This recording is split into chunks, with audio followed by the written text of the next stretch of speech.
Mr Speaker. It's a pleasure to take a call this afternoon on the second reading of the Taxation Annual Rates, Trans-Tasman Savings, Portability, Kiwisaver and Remedial Matters Bill.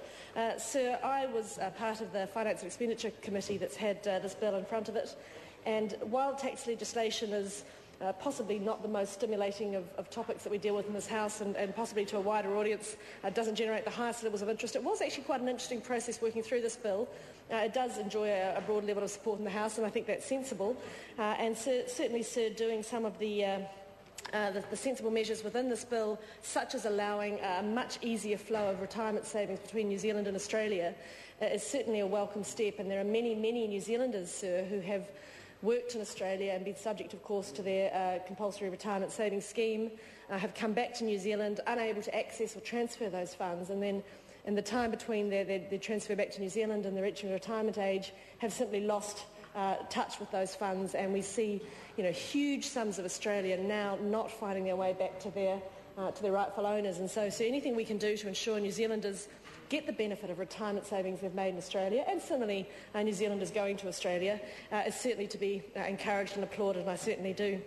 Can I just very briefly, Sir, touch on two other aspects of the bill that I certainly found interesting in the passage of this bill through Select Committee? The first of those is tidying up the rules for the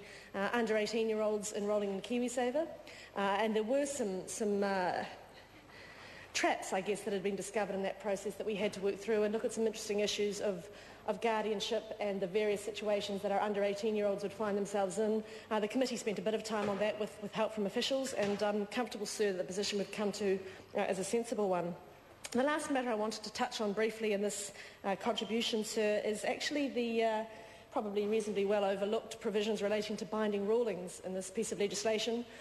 Binding rulings are a part of tax law that I'm certainly very interested in, because I think they are a very, very important part of our tax structure, actually, where we enable taxpayers to find out in advance what the tax consequences will be, rather than saying, have a go, enter in, and then we'll tell you if you've got it badly wrong later. So I think they're a very, very valuable part of our tax system, one that I would like to see better utilised, and so anything that clarifies the way in which they work, I certainly applaud. And the provisions in this bill, while sort of restrictive on the face of them, do certainly make it clear where the Commissioner can and cannot issue a binding ruling. And so, as I said, to the extent that they will help taxpayers and their advisers